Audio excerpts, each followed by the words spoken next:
Y empezamos el programa de hoy de Veamos, saludando a Salvador, que quiere evangelizar desde la programación de videojuegos. También a Varinia, que es nuestra médico cirujano particular. Saludamos a Laura desde Mendoza, a Mario, que también nos tiene preguntas muy interesantes que hacer, a José Gómez, a Cila de Ecuador, y también a Pedro de Murcia. Como ven, en el día de hoy, pues queremos empezar de alguna manera atendiendo, como hicimos programas anteriores, algunas de las cuestiones que ustedes nos plantean. Y en concreto, Pedro de Murcia, España, nos hace un par de preguntas muy interesantes que hoy vamos a debatir y el Padre Enrique nos va a iluminar, como siempre. Por eso, en el día de hoy hablaremos sobre preguntas sobre la misa, primera parte.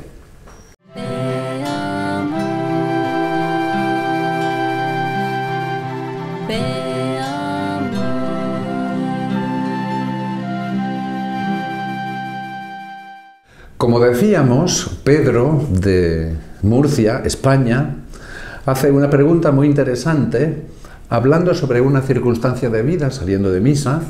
Encuentra unas mamás que llevaban a sus niños a la iglesia porque se estaban preparando para la primera comunión, y entonces comentaban las mamás que el sacerdote les recomendaba que quizás sería interesante ir a misa cada 2 domingos, cada 15 días. Entonces preguntamos al Padre Enrique, ¿qué criterio debemos tener sobre estas, podríamos decir, opiniones o proposiciones que nos hacen sobre la misa, sobre todo con la intención de que no se nos haga pesado o para introducirse en el misterio de la Eucaristía? Bueno, en primer lugar teníamos que decir que hemos de entender las circunstancias en las que nos dijo el sacerdote, que yo no las sé. Claro. Entonces, pero me las imagino. O sea, imaginar siempre es peligroso porque a veces no aciertas. Claro. Pero, ¿qué es lo que yo supongo que haría este sacerdote? Pues supongo que cada 2 semanas debe hacer una misa para niños, para que los niños puedan seguir mejor la misa según su criterio. Y entonces insiste para que al menos vayan a esas misas, supongo. Pero eso no es un criterio como para decir los cristianos han de ir solo 2 veces al mes a misa o cada 2 semanas. No es eso lo que quiere decir. Claro. De hecho, es curioso porque ya empieza cada vez más a haber catequistas que ya no hablan ni de la obligación de ir a misa al cristiano. Esto lo hemos visto, al menos aquí en Barcelona, en varios colegios, donde han sacado a los catequistas católicos para poner catequistas no católicos, porque el riesgo estaba en que dijeran que los catequistas dijesen a los niños que tenían que ir a misa todos los domingos, que los cristianos van a misa los domingos. Y eso es pecado mortal en algunos ambientes, decir estas cosas. Claro. Entonces, por eso... Entonces aquí teníamos un poco que ver un poco de historia, meternos en el porqué la misa y el sentido del domingo. Entonces, claro, aquí hemos de ver qué hacía la iglesia primitiva, cómo actuaba la iglesia primitiva. Interesante. Pero la iglesia primitiva era, todos los domingos se va a misa, pero ¿qué era el domingo? El domingo era, hasta el edicto de Milán, el domingo era día lectivo, o sea, era un día de cada día. De trabajo, normal. O sea, para los romanos hemos de entender que no habían días festivos, no hablamos ahora en todo el imperio, sino normalmente en Roma. O sea, no tenían como nosotros... No tenían como los judíos. El fin de semana. Los judíos tenían el sábado. Los romanos no lo tenían. Los romanos tenían semanas de fiesta. ¿Una semana entera? Entera. Vaya, un fin de semana largo. Sí, tenían semanas, pero después pasaban muchas semanas que no había nada. O sea, que no había fiestas. Tanto es así que hay un hecho muy curioso, que es, por ejemplo, cuando hay el cambio con Julio César, se hace el calendario juliano, que este calendario juliano duró muchos años, porque duró desde el 40 y algo antes de Cristo hasta 1582 en España. Y con que América Latina era España, Pues en América Latina también. También. En los países anglosajones no, duró más. Pero nosotros hasta la reforma de Gregorio, el Papa Gregorio. Entonces, en esta reforma se hace una cosa muy curiosa, que es, se pasa en la época republicana, Roma, el inicio del año era por la primavera. Igual que era para los judíos.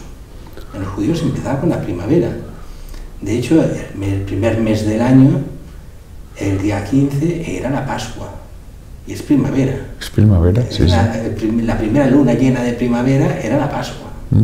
Nosotros celebramos todavía la Pascua el domingo después de la primera luna llena de primavera. Esto viene a ser abril, ¿no? Esto es marzo, abril. Sí, entre marzo y abril. Depende cada año cómo cae. Depende de la luna. Depende de la luna, sí, pues, y de los días de la semana cómo caen también. Claro.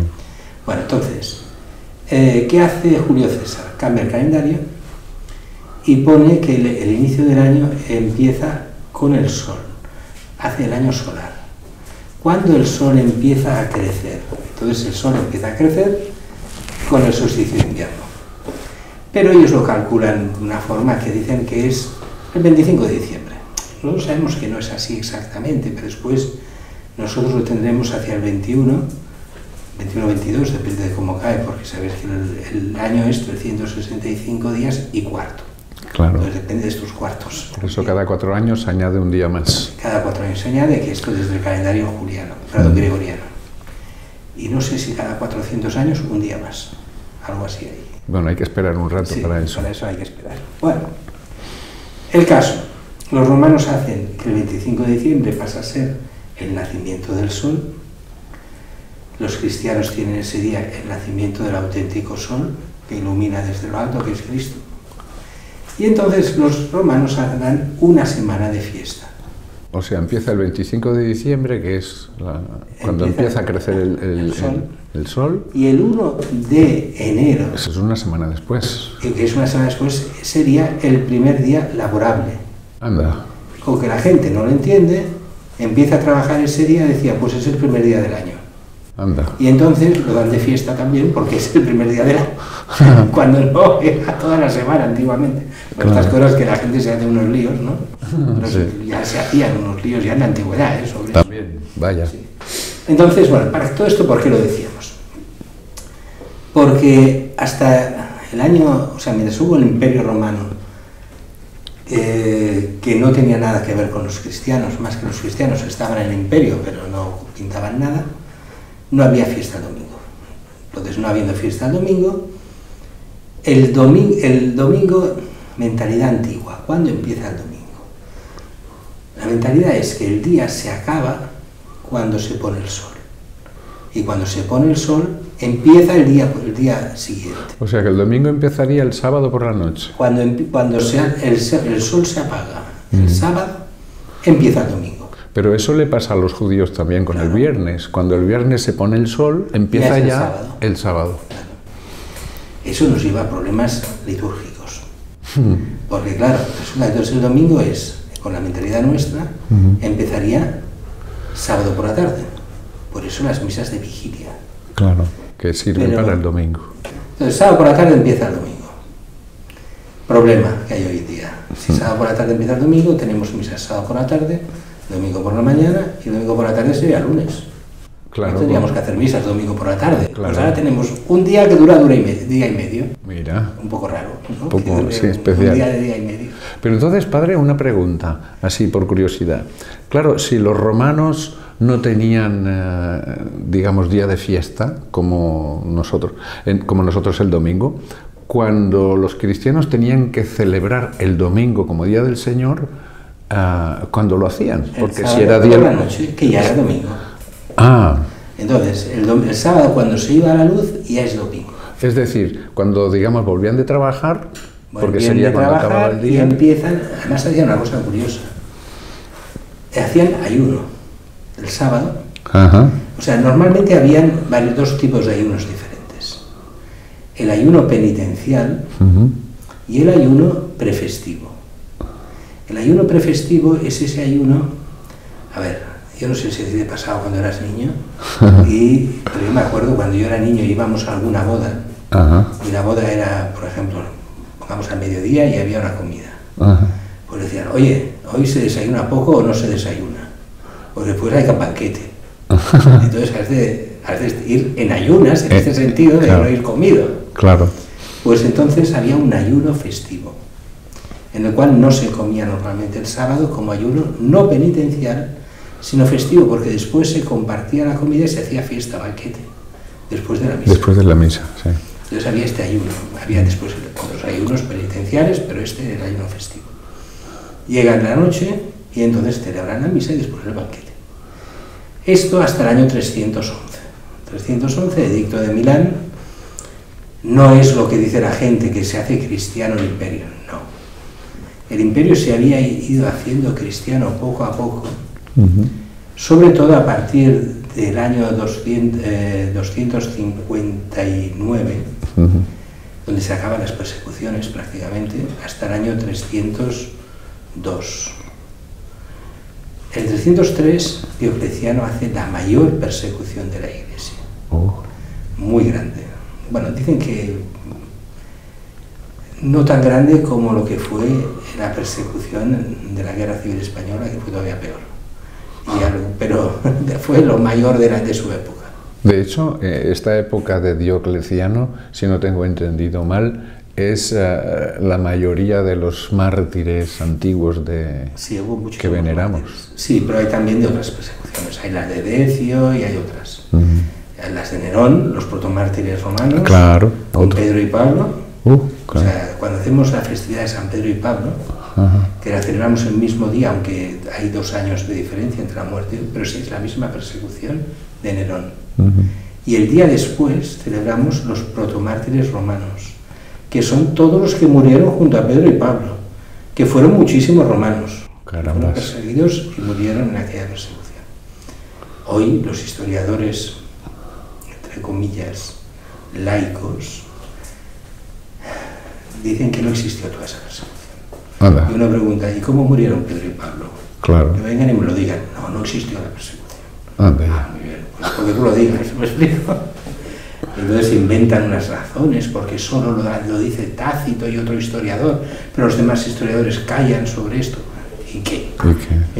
Pasó. Claro. Bueno, entonces el caso. Llega Diocleciano, última gran persecución. Bueno, no es la última. Habrá en Oriente otra persecución, pero en Occidente es la última de las grandes persecuciones. Entonces hay la guerra civil, después de Diocleciano. Diocleciano se encierra en Split. Allí en Split se lleva, me parece que son 2 legiones, se lleva muchísimo dinero, se hace su castillo y se queda ahí hasta la muerte. Eso es allí por Yugoslavia, ¿no? Eso sí, es Croacia. Antigua. Antigua Yugoslavia, actual Croacia. Y Split en español, Spalato en italiano, le llaman como quiera. Como quiera. Y entonces allí todavía se conserva el Palacio de Diocleciano, muy bonito de ver. Bueno, ahí se refugia y se hace la guerra civil. Y en la guerra civil aquí la gana por la famosa batalla de Puente Milvio, al final que tiene un sueño Constantino según la tradición, en la que sueña: bajo este signo vencerás, que es el crismón, o sea, de Cristo, el signo de Cristo. Recordemos que él no es cristiano. Su madre era cristiana, pero él no. Santa Elena es cristiana. Santa Elena, sí. Constantino no es cristiano. Constantino se hará cristiano con el bautismo clínico. Clínico. ¿Sabes lo que quiere decir el bautismo clínico? No. Clínico quiere decir en la cama. Reclinado. Clínico. Porque es antes de morir. Antes de morir, anda. Esto se llama bautismo clínico. Mira. Es clínico reclinado, o sea, cuando está uno en la cama, claro. Lo bautizaron antes de morir y no lo bautizaron católico, lo bautizó un obispo arriano. Ahí va. O sea, que católico no lo fue nunca. O sea, aunque cueste entender. Qué cosas. Bueno, el caso es que él da la libertad a la Iglesia, gana esa batalla, no se hace cristiano él, hasta el final de su vida, pero dará una serie de, más que privilegios, de derechos a los cristianos. Primero, el derecho de libertad religiosa. Después concederá 2 regalos, que son la Basílica de San Pedro y la Basílica de San Pablo Extramuros, que son basílicas martiriales. Eran culto a los mártires. Entonces allí estarán las tumbas de Pedro y las tumbas de Pablo, ahí encima hace las basílicas. Más adelante hará la Catedral de Roma, San Juan de Letrán, o la Basílica del Divino Salvador, que es lo mismo. Y regalará todos los terrenos del Laterano al Papa, que entonces serán allí la sede de Pedro. La gente de hoy piensa que la sede de Pedro es San Pedro en el Vaticano, la sede del Papa, pero la sede es San Juan de Letrán, no es San Pedro. San Pedro es una basílica martirial. O sea, construida sobre la tumba de Pedro. Y entonces, el gran regalo es domingo, fiesta. Mira. Esta fiesta, o sea que nosotros desde el año 311 hasta ahora, o sea durante 1714 años más o menos, tenemos que el domingo es fiesta. ¿Y para qué se hace fiesta el domingo? ¿Para irnos de picnic? No. Precisamente para que los cristianos fuesen a las catacumbas y a las iglesias martiriales al culto a los muertos, a los santos, para participar en la misa, que antes tenían que hacer simplemente en esas domus ecclesiae, casas iglesia que se estaban haciendo. No habían iglesias, o sea, había la iglesia doméstica, la iglesia en casa, estas iglesias que eran simplemente casas que se iban transformando en iglesias, pero no habían iglesias como las entendemos hoy. Pero a partir de ese momento se hacen, a partir del siglo IV. Entonces, ¿para qué se hace el domingo? Para ir a misa. ¿Y ahora qué decimos? No tengo tiempo de ir a misa el domingo, porque el domingo tengo muchas cosas que hacer. Ahí va.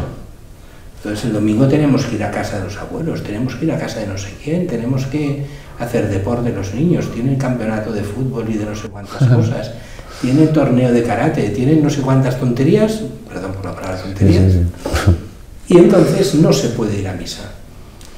Claro, entonces dices, de decir que, bueno, al menos una vez cada 2 semanas ir a misa, es muy poco. Claro. Porque la misa de por sí es todas las semanas, todos.